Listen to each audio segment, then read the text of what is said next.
The shape of your feelings. If a shape could have feelings, what would it be?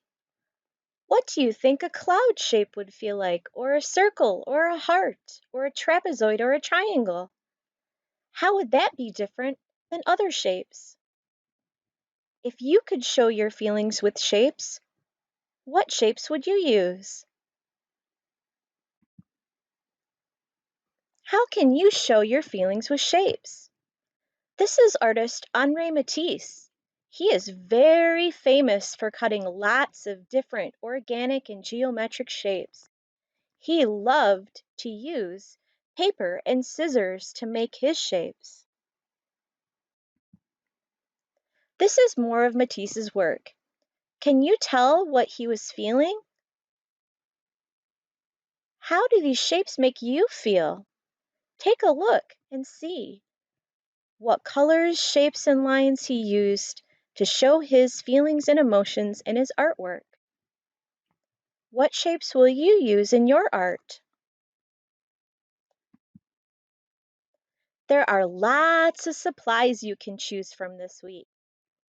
Any kind of paper you have at home that is either colorful or paper you can make colorful will be great for this project, like construction paper, scrap or recycled paper, even old magazines or newspapers. Today, I'm going to show you how to even create some of your own interesting paper. We'll also be using markers, crayons, glue, and scissors.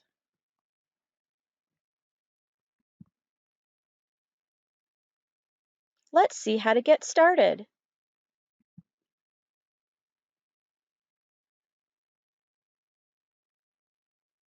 Okay friends, today we are going to use the book Exactly You, The Shape of Your Feelings to inspire us to make our own shape collage using wonderful shapes that represent us and how we're unique and special.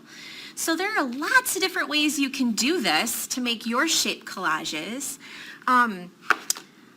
If you have construction paper at home, any kind of colored construction paper scraps you can use if you cut them up into smaller shapes like rectangles and squares.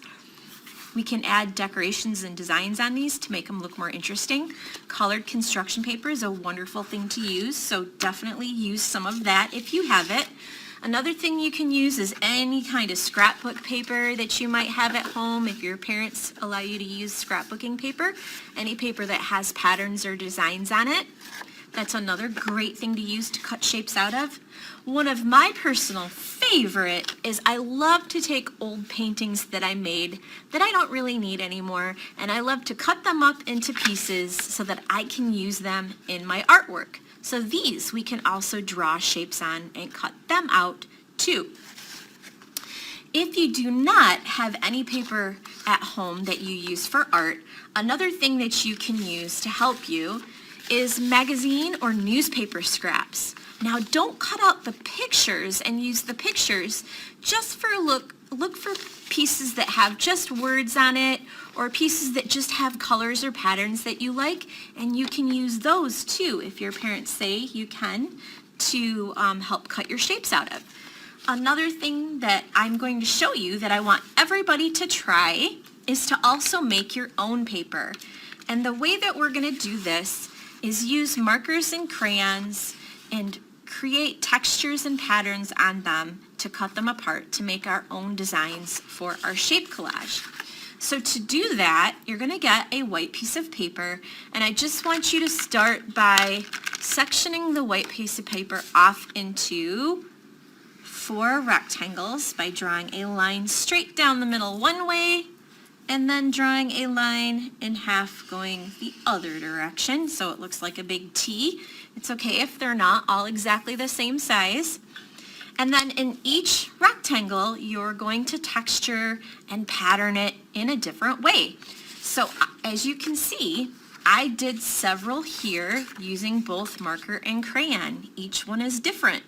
I picked out colors that I liked and things that made me feel happy and things that reminded me of my personality.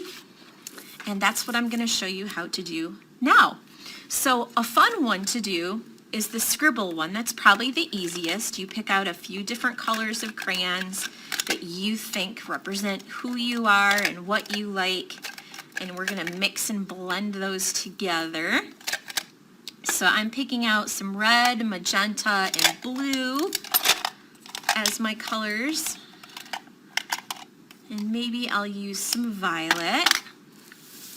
And right here in one of the squares, this is really super simple. All you're doing is making little loop-to-loop or ring lines around, around, around, around, around, around, around. Kind of looks like scribbling at first. It kind of is. But that's one way to texture or pattern your paper. All over in your first color, pick your next color.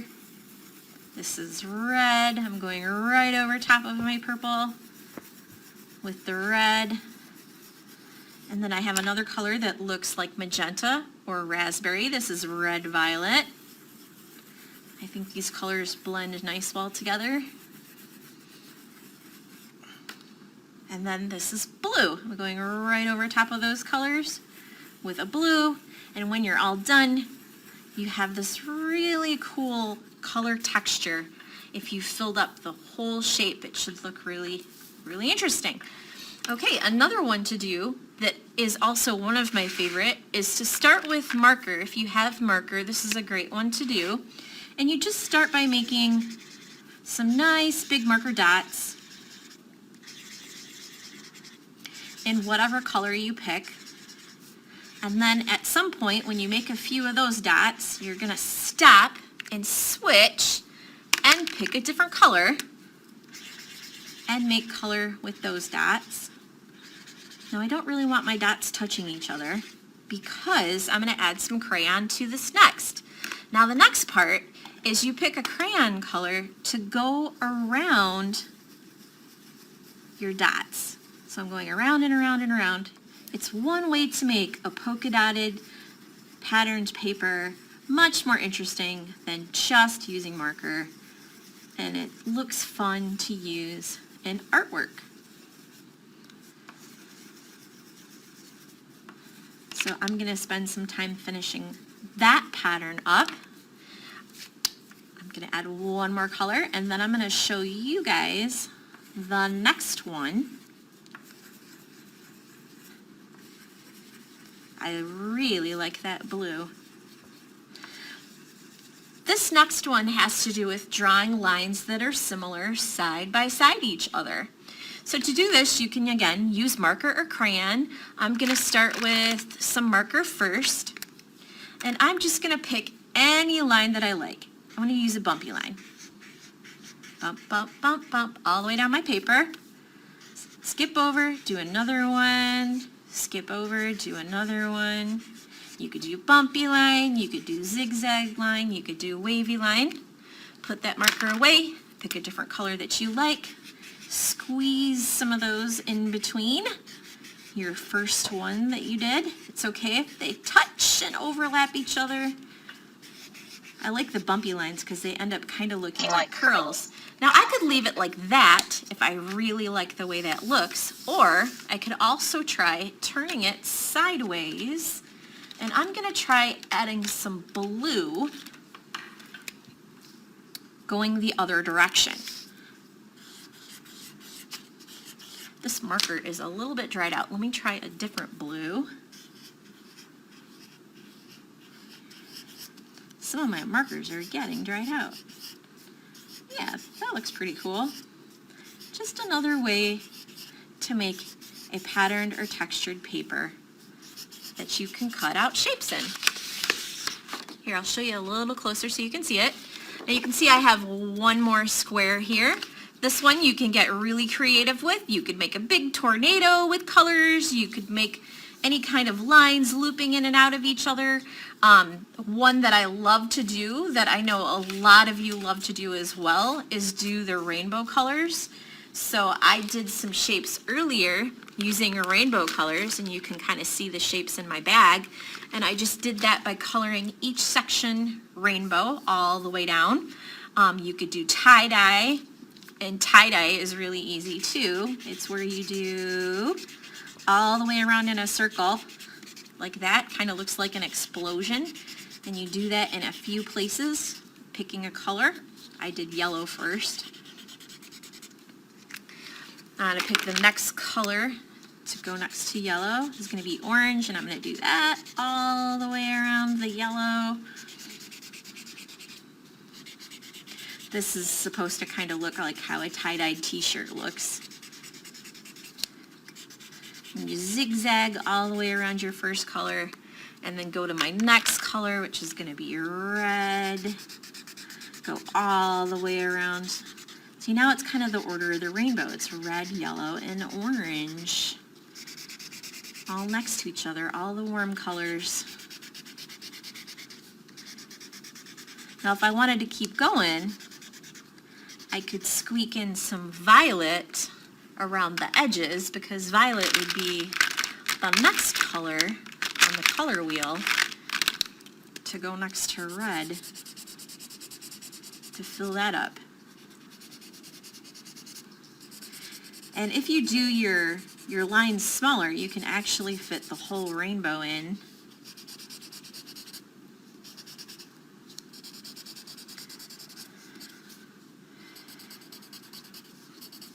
That looks pretty cool. Okay, so there's lots of examples of creating your own texture and pattern paper.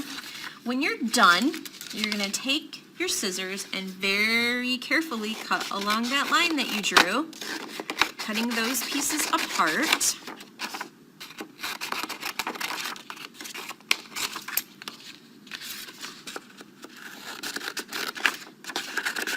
And you're going to take those papers along with any of the other ones you have collected from around your house, and we are going to draw our shapes on the back. So flip your paper over. You can take your marker or a crayon or a pencil, and you're going to try to draw really interesting shapes that remind you of you and your feelings. Now the trick is to not make the shape too hard to cut out. So if I wanted to do a shape that I could cut out, I might do a shape that has one straight edge and then another edge that's either wavy or bumpy. That would be an easy shape to cut out. So there, I have one shape.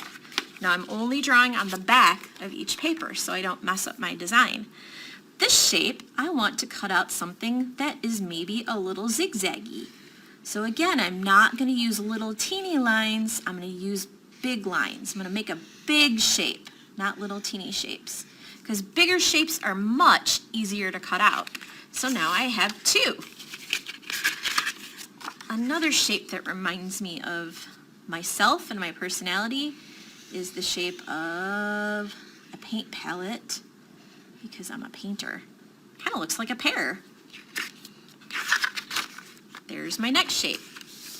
And then this one, I think I want to draw a shape that reminds me of water, because I love the water. Do you see how I'm using up most of my rectangle? I'm not making any of my shapes small, because small shapes, again, are really hard to cut. Now when it's your time to cut, you need to hold the shape in one hand and your scissors in the other, and very carefully cut along that line that you drew. Now sometimes people cut like chomp, chomp, chomp. This is not one of those projects you can do that, because we're not cutting straight lines all the time. So watch what I'm doing. I am actually making little tiny baby cuts all along the line. My scissors are cutting very slowly, and they're cutting little tiny chomps all the way around the line. I'm using my other hand to turn the paper as I'm cutting. So this is going to take you some time. It will probably take you the rest of your art time to cut out your shapes. So we are not going to glue these down yet until next class, because we want to take some time to really cut these out very nicely. So when you're done cutting out your shapes, you're going to put them in a safe place. Now I have mine in a plastic bag, which is a great place to keep my shapes.